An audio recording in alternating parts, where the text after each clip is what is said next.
Herkese merhabalar, Nefis Yemek Tarifleri mutfağına hoş geldiniz. Bugün sizlerle Yozgat'a ait yöresel bir un helvası tarifi paylaşacağım. Bildiğiniz helvalardan farklı, tazeliğini uzun süre koruyan bu nefis helva tarifini biz de sizler için denedik. Dilerseniz hemen yapılışına başlayalım. Öncelikle 5 su bardağı unu uygun bir tavaya alalım. Orta ateşte unun kokusu çıkıncaya kadar yaklaşık 10 dakika boyunca sürekli karıştırarak kavuralım. Bu aşamada unun renk almasına gerek yok, hafifçe kavurmanız yeterli olacaktır. Şimdi ocaktan alıp unu eleyerek uygun bir tepsiye aktaralım. Burada topaklanma olmaması için unu mutlaka elemenizi tavsiye ederim. Kalan topakları da kaşığın arkasıyla bastırarak parçalayalım. El yakmayacak sıcaklığa geldiğinde unun ortasını açalım. 1 yemek kaşığı pudra şekeri ve önceden eritip soğuttuğumuz 200 gram tereyağını ilave edip elimizle karıştırarak yağı güzelce yedirelim. Şöyle 2 avucumuzun içerisinde hamuru sürterek yaptığımızda daha kolay bir şekilde yağı una yedirebiliriz. Bu arada bu un helvasına bazı tariflerde irmik eklendiğinde görebilirsiniz. Orijinalinde eklenmiyor ama dilerseniz 1-2 kaşık ilave yapabilirsiniz. Islak kum kıvamına geldiğinde unu tekrardan tavaya alalım.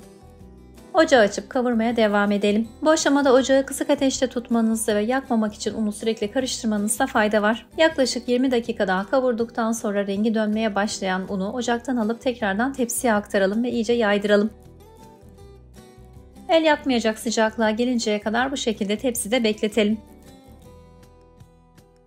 Daha sonra üzerine yine önceden hazırlayıp soğuttuğumuz şerbetten biraz ilave edip yoğurmaya başlayalım. Ben şerbeti 1,5 su bardağı şeker ve 1,5 su bardağı su ile hazırladım. Bu tarif için yeterli geldi. Bekledikçe un şerbeti iyice çekeceği için helvanın kıvamı koyulaşacaktır. Daha kolay yoğurmak için şerbeti kontrollü olarak eklemenizde fayda var. Helvamız artık toparlandı. Şimdi şekillendirme aşamasına geçebiliriz. Bunun için öncelikle mandalina büyüklüğünde parçalar koparıp 2 elimizle rulo haline getirelim. Helvayı dilerseniz kaşıkla şekillendirip servis tabağına aldıktan sonra üzerine pudra şekeri serperek de servis edebilirsiniz. Ancak ben daha güzel görünmesi için farklı bir şekillendirme yapacağım. Şimdi hazırladığımız helva rulolarını bir bıçak yardımıyla kısa kısa keselim. Ben şu anda düz kesiyorum ancak verev şeklinde de kesebilirsiniz. Tüm helvaları kestikten sonra tek tek pudra şekerine bulayalım. Bu arada bu helva hemen bozulmadığı için kapalı bir kap içerisinde birkaç haftaya kadar tazeliğini koruyacaktır. Yapımı aşamalı gibi görünse de aslında çok basit bir tarif, herkesin kolaylıkla yapabileceğini düşünüyorum. Un kurabiyesi lezzetinde çok farklı bir helva tarifi, sizlere de mutlaka denemenizi tavsiye ederim. Tüm helvalarımızı şekillendirdik ve pudra şekerine buladık, artık servis edebiliriz.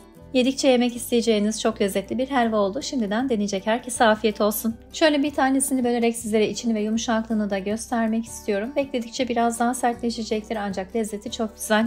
Tarifle ilgili tüm detayları açıklamalara ekliyorum. Ayrıca açıklamalarda sizler için hazırladığım birbirinden lezzetli helva tarifi önerilerimi de bulabilirsiniz. Özellikle Yozgatlıların yorumlarını ve önerilerini bekliyor olacağım. Videoyu vakit ayırıp buraya kadar izlediğiniz için teşekkürler.